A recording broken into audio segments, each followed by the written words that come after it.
Good morning, students.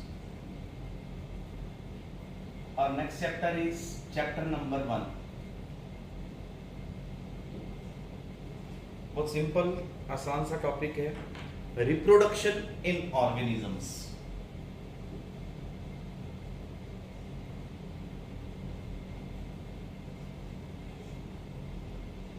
इस chapter में हमने जो आपने लोअर क्लासेस में जैसे पढ़ा है वही सेम रिपीट है। लाइक जो आपने 9th-10th में सेक्सुअल रिप्रोडक्शन की डेफिनेशन, जैसे आपने 10th में पढ़ा है एसेक्सुअल मोड ऑफ रिप्रोडक्शन में कौन कौन सी टाइप्स आती हैं। सो फर्स्ट ऑफ ऑल इस चैप्टर में ये डेफिनेशन है बेटा, लाइफ स्पैन क्या होता है।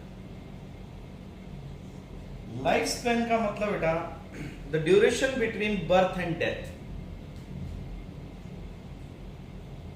Duration between birth and death is called as lifespan. Lifespan can be of few minutes, few hours to several thousand years. कुछ organisms की लाइफ स्पैन few minutes की रहती है बेटा, किसी की few hours की और thousands years की भी लाइफ रहती है। जैसे प्लांट्स में, प्लांट्स की लाइफ एनिमल्स के कंपैरिजन में ज्यादा होती है। प्लांट्स की लाइफ लॉन्ग लाइफ होती है, it has greater life span as compare to the animals. क्योंकि जैसे फॉर एग्जांपल सिक्वोया प्लांट है,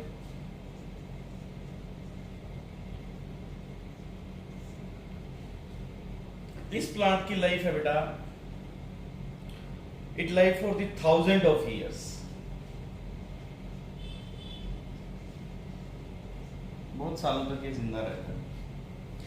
और प्लांट्स होल लाइफ ग्रो करते हैं। एनिमल्स का एक फिक्स्ड है कि इतनी लाइफ तक इन्होंने ग्रो करना है, but in case of plants whole life तक इनके ग्रोइंग पॉइंट्स चलते रहते हैं।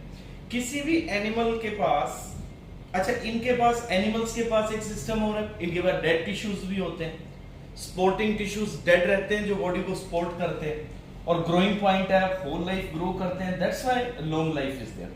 Now the lifespan of an organism is divided into the different stages.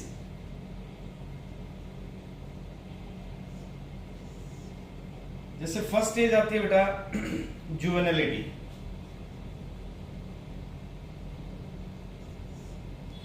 Second phase is maturity, third is aging, and fourth is death, sunset. ये phase है। So first phase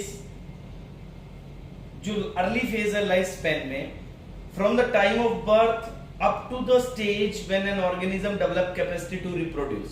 means ये phase कौन सा है, birth से लेकर के उस टाइम तक का गैप जब इसके पास कैपेसिटी आ जाए, capacity to reproduce. This phase is called as juvenility phase. It is followed by maturity. Second phase आता है maturity से। Maturity का मतलब जिसमें organism reproduce करता, capacity to reproduce।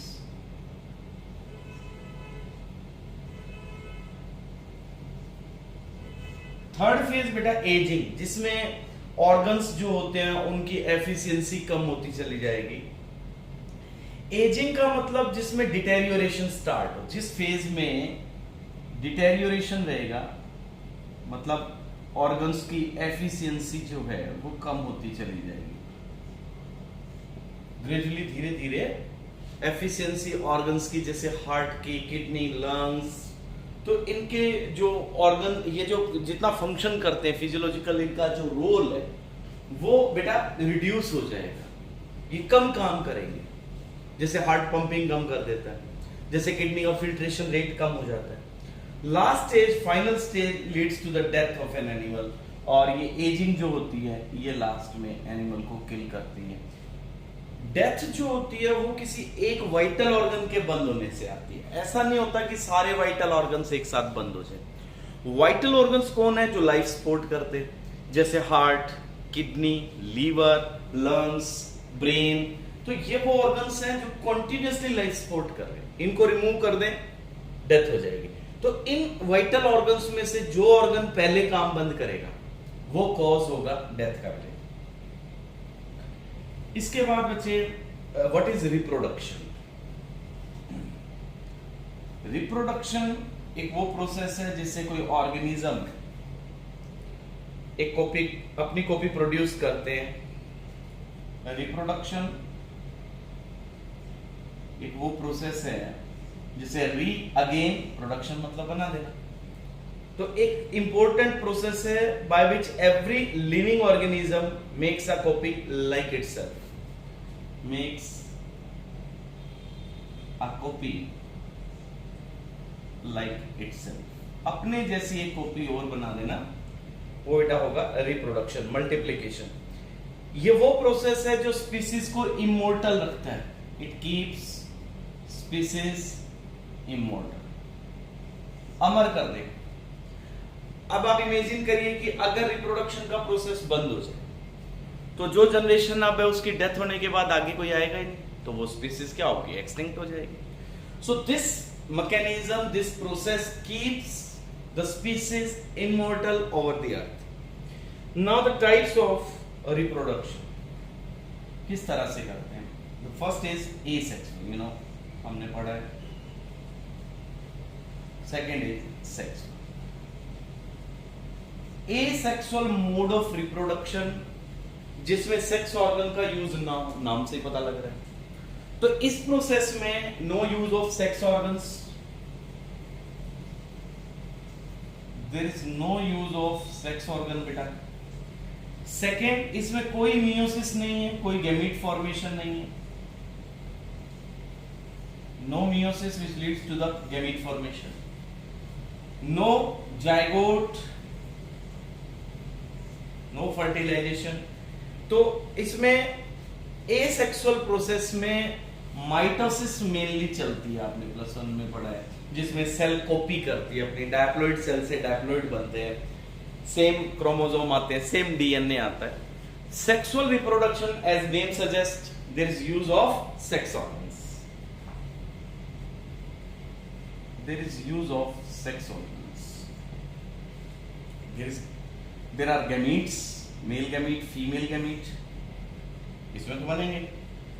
इसमें हैप्लॉइड सेल फादर से, हैप्लॉइड मदर से ये फ्यूज करती हैं, तो इसमें फर्टिलाइजेशन भी होता है बेटा। जब ये दो सेल जुड़ेंगी तो फर्स्ट सेल जो आ जाएगी वो क्या होगी, जाइगोट। तो इसमें कौन सा प्रोसेस चला, मियोसिस। और जाइगोट बनने के बाद जैसे मल्टीसेलुलर है तो इसके पास माइटोसिस भी चलेगा, और इसके पास ओनली माइटोसिस था। इसमें न्यू कैरेक्टर्स आएंगे, जेनेटिक्स पढ़ी है हमने, क्योंकि दोनों साइड से डीएनए आ रहा है। इसके अंदर ज्यादा कैरेक्टर्स नहीं आएंगे, इसमें तो एक इंडिविजुअल है। ये कैसा है बेटा, ये यूनिपेरेंटल है, इट्स यूनिपेरेंटल। और इसमें मेल और फीमेल दो हैं, तो ये क्या हो जाएगा बच्चों, बाई पेरेंटल। इसमें दो साइड से डीएनए आ रहा है, तो इसमें वेरिएशंस, कैरेक्टर्स ज्यादा आएंगे, रिकॉम्बिनेशन होगा, ठीक है। तो एसेक्सुअल रिप्रोडक्शन में भी वेरिएशंस आती हैं, ऐसा नहीं है कि इसमें वेरिएशंस जीरो हैं, वेरिएशंस आएंगी। आप याद कीजिए, हमने जब डीएनए रेप्लिकेशन पढ़ा था तो मैंने आपको बताया था डीएनए रेप्लिकेशन में लास्ट में एरर भी आती है, कुछ बेस पेयर्स गलत भी जुड़ जाते हैं। तो ये एरर्स, ये ओरिजिन है किसका, वेरिएशंस का। तो इससे नए कैरेक्टर्स भी आते हैं एसेक्सुअल में। अब बेटा एसेक्सुअल रिप्रोडक्शन, एसेक्सुअल रिप्रोडक्शन को कैसे डिफाइन करेंगे? ये एक वो रिप्रोडक्शन है जिसमें यूनिपेरेंटल है और जिसमें गैमीट प्रोडक्शन, मियोसिस, फर्टिलाइजेशन ऐसा नहीं होता। और इसमें क्योंकि जो ऑफस्प्रिंग्स आएंगे, जो आगे जैसे एसेक्सुअल रिप्रोडक्शन में जो आगे बेबी आएगा, जिसको ऑफस्प्रिंग्स कह रहे हैं हम, जो बच्चे आएंगे, क्योंकि उनमें एक ही पेरेंट का डीएनए है ना, क्योंकि एसेक्सुअल में बाई पेरेंटल तो है ही नहीं, सिंगल पेरेंट इज यूज्ड। तो जो ये ऑफस्प्रिंग्स आएंगे हम इनको क्या कहेंगे, clone. They are called as clones. Yes बेटा,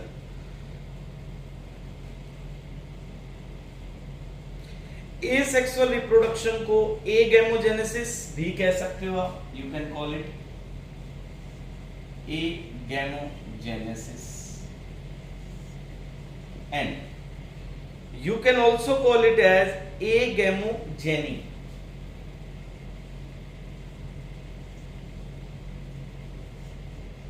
एगैम। अब एसेक्सुअल रिप्रोडक्शन कैसे कैसे होता है बेटा, क्या क्या टाइप्स हैं इसके? हाँ जी, एसेक्सुअल रिप्रोडक्शन में फर्स्ट टाइप है बेटा फीजन, वही जो 10th में पढ़ा आपने, जो बाइनरी फीजन, मल्टीपल फीजन, थोड़ा सा टॉपिक 10th में आता है इसका, सेम वही है। तो इसका फर्स्ट है बेटा, इसकी टाइप्स में एसेक्सुअल में फर्स्ट है बच्चों बाइनरी फीजन। आप जानते हैं बाइनरी का मतलब दो, फीजन मतलब डिवाइड। तो एक ऐसा प्रोसेस जिसमें एक ऑर्गेनिज्म दो में डिवाइड हो, तो इसमें जैसे बाइनरी फिजन किसमें, बैक्टीरिया में। बैक्टीरिया को अगर सूटेबल इन्वायरमेंट मिले, मतलब उसको प्रॉपर फूड मिलता रहे, टेम्परेचर नॉर्मल हो, मॉइस्चर हो, तो it will divide by 20 to 30 minutes. How it will divide? Let this is parent bacterial cell. There is nucleoid. This is DNA. You know circular DNA is there. Prokaryotic cell है. तो इस DNA यहाँ क्या कहेंगे हम इसको? Nucleoid. Yes. So this nucleoid, this DNA get replicated.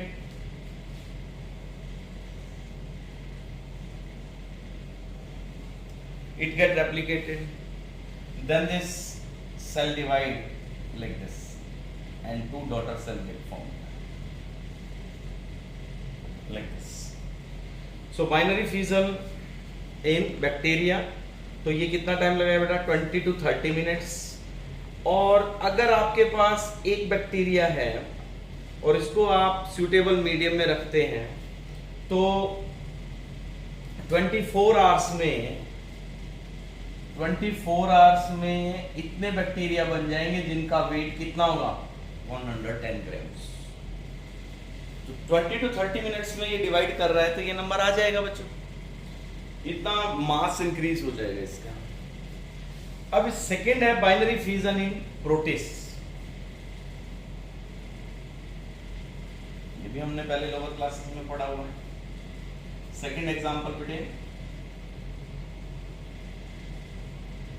Binary fusion in protist. तो protist में किस किस का एग्जांपल देखना है हमने? जैसे पहले है अमीबा, तो इसमें फर्स्ट है बेटा अमीबा। ये कैसा बाइनरी फ्यूजन करता है? ये करता है बेटा इरेगुलर, किसी भी शेप में डिवाइड हो सकता है, किसी भी प्लेन में। तो जैसे ये पेरेंट अमीबा है,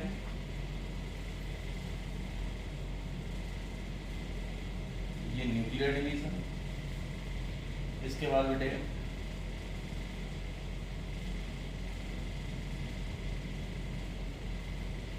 न्यूक्लियर डिवीजन के बाद फिर ये सेल डिवाइड कर जाएगी और ये दो अमीबा बन जाएंगे, इरेगुलर शेप्ड। यस। सेकंड है बेटा लॉन्गिट्यूडनल, ये तो था इरेगुलर।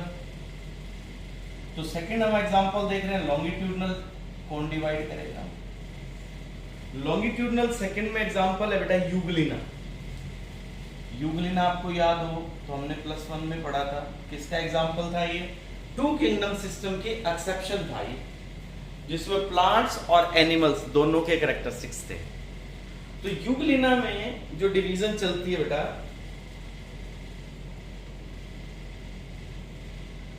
वो डिवीजन लॉन्गिट्यूडनल चलती है, देखो ऐसे, इस तरह से।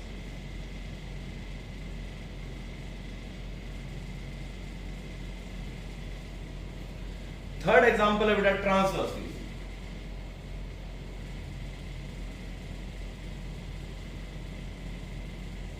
बाइनरी फ्यूजन, इसका एग्जाम्पल कौन है? इसका एग्जाम्पल बेटा पैरामीशियम।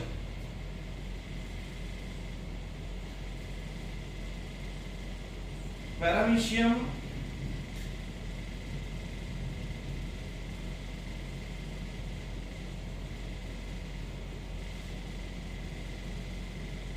इस तरह से डिवाइड।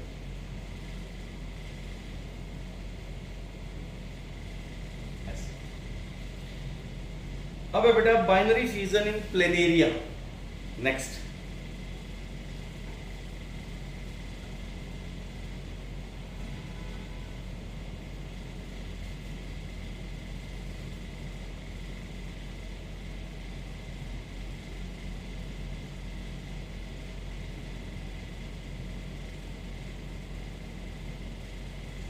प्लेनेरिया।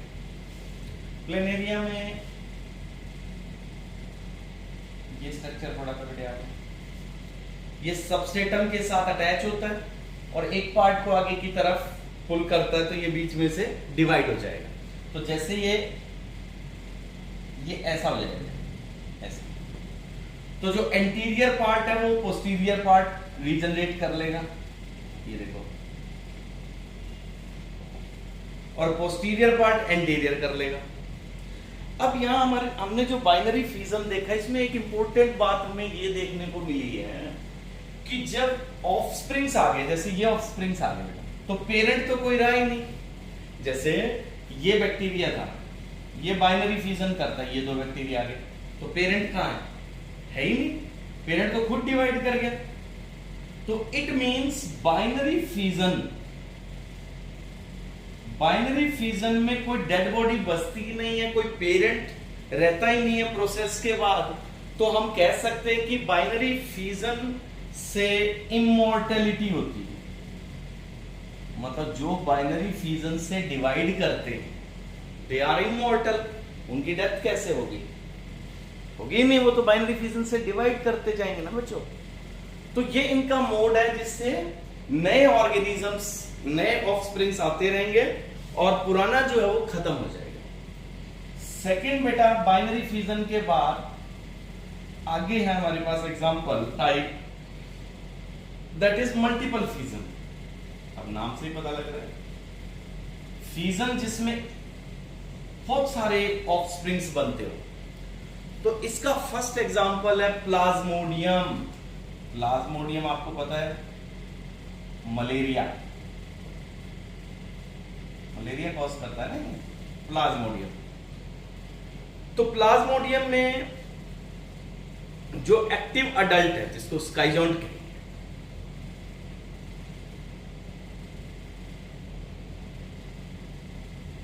+2 में हमने इसकी लाइफ साइकिल कंप्लीट पढ़नी है ह्यूमन हेल्थ वाले चैप्टर में। तो स्काइजोंट और जो इसके अंदर इंसिस्टेड जाइगोट होते हैं वो स्पोरेंट।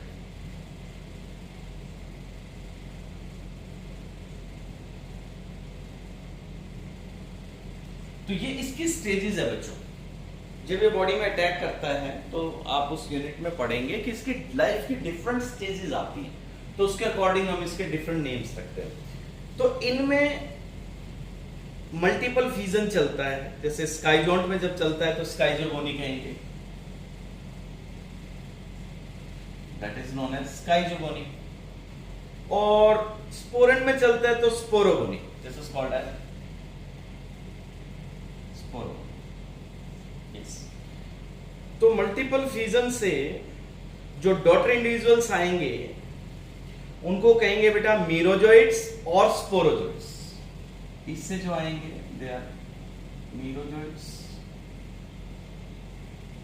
स्पोरोजोइड्स।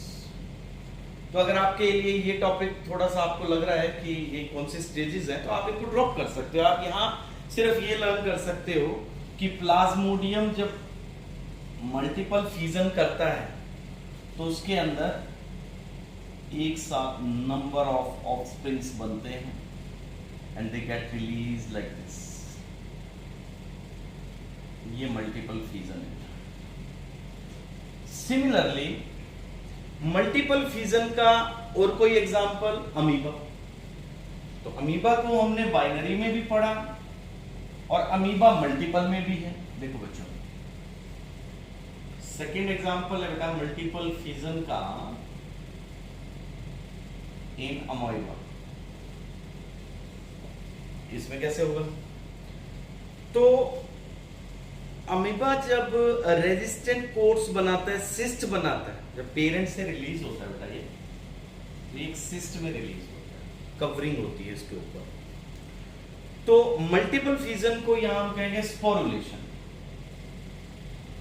अनफेवरेबल पीरियड जब आता है तो ये सिस्ट में इंक्लोज रहता है और यहां अंदर number of amoeba get produced and when favorable condition returns these amoeba get released from this cyst। तो unfavorable conditions जब होंगी तो ये cyst कवरिंग में रहेगा और मल्टीपल फिजन से डिवाइड करेगा। थैंक यू बेटा, हैव अ नाइस डे।